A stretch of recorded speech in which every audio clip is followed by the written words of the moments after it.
Il y avait un slogan de la FNTP, la Fédération Nationale des Travaux Publics, c'était la passion d'être utile. Même si on fait des trous partout, qu'on met des barrières, qu'on gêne entre guillemets les gens râlent. Mais au final, si on faisait pas tout ça, il y aurait pas tous les services qu'on a aujourd'hui. Il y aurait pas l'eau, il y aurait pas l'électricité, il y aurait pas Facebook, tout ça parce qu'il faut la télécommunication. En fait, on rend service au quotidien. T'as un champignon, s'il te plaît?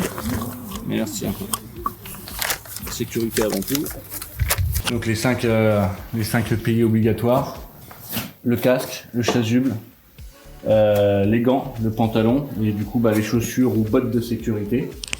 Et après tout ce qui est, on va dire, auxiliaire, on vient adapter en fonction du travail ou de la tâche.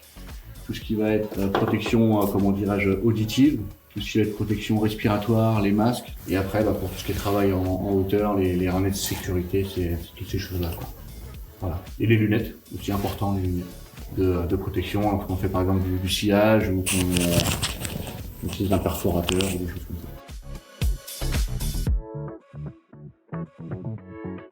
Tout passe par le plan. C'est comme pour les Lego, c'est la notice. Si on ne suit pas la notice, par définition, on va faire des bêtises et on va aller droit dans le mur.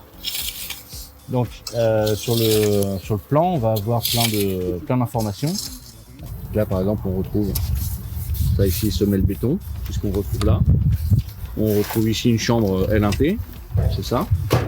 Et là, ensuite à venir, donc là sous mes pieds, là où ça a été tracé, hop, on a l'emplacement en fait d'une tranchée avec un tuyau d'assainissement qui va venir du coup à cet emplacement-là.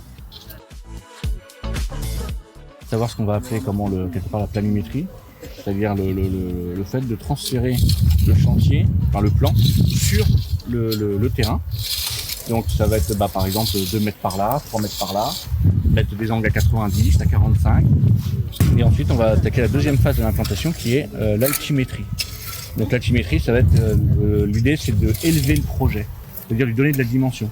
Là par exemple, les cordeaux au tout départ, quand on a commencé à implanter, ils étaient à 10 cm du sol. Et en fin de compte, on est venu mettre ce qu'on appelle une cote, une altitude, cote altimétrique.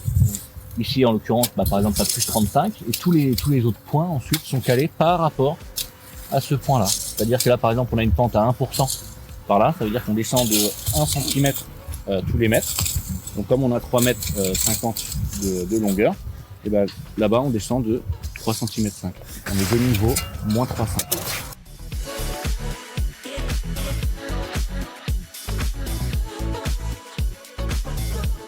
Et les fourrons, on les a mis en terre, de massif en massif. Et ensuite, on vient faire la finition ici. Donc là, ici, on a du pavé autobloquant qu'on a accordé au bardage du bâtiment pour les couleurs. Et dans un second temps, on viendra donc faire du pavé de pierre naturelle, comme on a vu dans le hangar à côté, sur toute la partie inférieure du trottoir.